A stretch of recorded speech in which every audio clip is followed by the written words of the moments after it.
ఈ దినము రాజశ్రీ గౌరవ చిత్తూరు జిల్లా ఎస్పీ గారి ఆదేశాల మేరకు పుంగనూరు మండలంలో అన్ని ప్రధాన బ్యాంకులు మరియు ప్రైవేట్ సెక్టార్ బ్యాంకులు అన్నిటిని కూడా సెక్యూరిటీ ఆడిట్ అంటే బ్యాంకులు విజిట్ చేయడము, ఏటీఎంలు విజిట్ చేయడము, వాటికి సంబంధించి సెక్యూరిటీ పరంగా ఏ జాగ్రత్తలు ఉన్నాయి, ఏ చర్యలు తీసుకున్నారు, ఏమేమి ల్యాప్సెస్ ఉన్నాయి, ఇవన్నీ కూడా నోట్ చేసుకోవడం జరిగింది.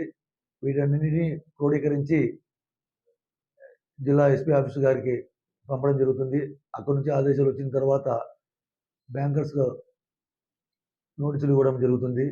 దీని ప్రధాన ముఖ్య ఉద్దేశం ఏమంటే బ్యాంకుల్లో సెక్యూరిటీ గార్డులను ఏర్పాటు చేసుకున్నారా లేదా, సీసీ కెమెరాలు సక్రమంగా పనిచేస్తున్నాయా లేదా, పనిచేస్తుంటే వాటి యొక్క డే టు టైం అప్డేట్గా ఉందా లేదా, వాటి నిర్వహణ పనితీరు ఏ విధంగా ఉంది, అదేవిధంగా లైటింగ్ ఇల్యూమినేషన్ ఏ విధంగా ఉంది, అదేవిధంగా వాటి యొక్క కాంపౌండ్ వాల్, తర్వాత బిల్డింగ్ పటిష్టత ఏ విధంగా ఉంది, మొదలగు వాటి అన్నింటి గురించి కూడా పరిగణలోకి తీసుకోవడం జరిగింది. అదేవిధంగా ఏటీఎంల దగ్గర సీసీ కెమెరాలు సక్రమంగా పనిచేస్తున్నాయా లేదా, అదేవిధంగా సెక్యూరిటీ గార్డులు ఉన్నారా లేదా, ఇవన్నీ కూడా నోట్ చేసుకొని ఎస్పీ సార్ ఆఫీస్కు పంపడం జరిగింది.